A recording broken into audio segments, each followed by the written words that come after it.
পরীক্ষা দেয় না। সুতরাং আপনারা ধরাকে সরা জ্ঞান না করে আপনারা একটু মাটিতে নামেন। আপনারা শব্দ মাঠ ঢাকাকে উঠে যে দুঃস্বপ্ন দেখছে, আপনাদের সেই দুঃস্বপ্ন বাংলাদেশের মানুষ কোনদিন বাস্তবায়ন হতে দেবে না। আপনারা ক্ষমতায় থেকে রাজনৈতিক দল করবেন, সেই রাজনৈতিক দল খালে পানি পাবে না। আপনারা রাজনৈতিক দল করেন, আপনাদেরকে স্বাগতম। আপনারা নির্বাচনে আসেন, কোন রকম চক্রান্ত করবেন ওই আওয়ামী লীগের কাউন্সিলর যারা শেখ হাসিনার পাঁচটা যারা গুলি করেছে প্রকাশ্যে, তাদেরকে নিয়ে মিটিং করতে গিয়ে আপনাদের বিবেকে একটুও বাধে নাই।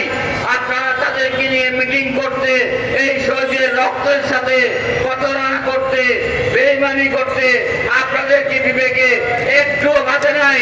আপনারা যখন এই শাসকের এই কাউন্সিলরদেরকে নিয়ে আপনারা যখন মিটিং করছেন, তখন কি আপনাদের চোখে ভাসে নাই আবু সাইদ কিভাবে রক্ত দিয়েছে, ওয়াসিম কিভাবে রক্ত দিয়েছে, মুক্ত কিভাবে রক্ত দিয়েছে, 2000 শহীদ কিভাবে রক্ত দিয়েছে? ওই ক্লাস 8 ছাত্র আনাস যে একটি চিঠি মা বাবার কাছে লিখে গিয়েছে যে শহীদ হওয়ার জন্য আমি রাজপথে যাচ্ছি, আপনারা কি তাদের কথা মনে করেন নাই?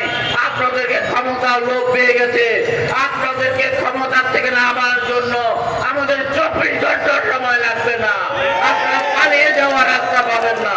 সুতরাং আপনারা মাটিতে নামেন, জনগণের ভাষা বুঝেন, একটি নিরপেক্ষ সরকার, একটি নিরপেক্ষ নির্বাচন দিন।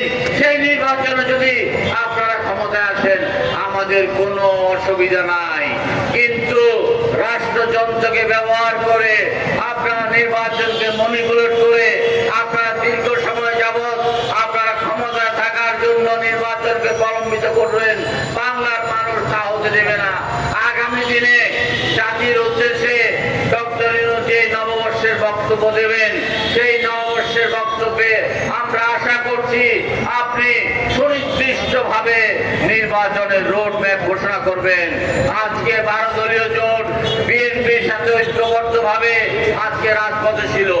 আমরা রাজপথে সকল রাজনৈতিক দলকে, জাতীয়তাবাদী এবং ইসলামিক শক্তি রাজনৈতিক দল প্রতি উদাত্ত আহ্বান জানাবো, কোন চক্রান্ত ষড়যন্ত্র করা যাবে না, কোন চক্রান্ত ষড়যন্ত্রের পা পিছিয়ে পা দেওয়া যাবে না। আমরা সবাই ঐক্যবদ্ধ আছি।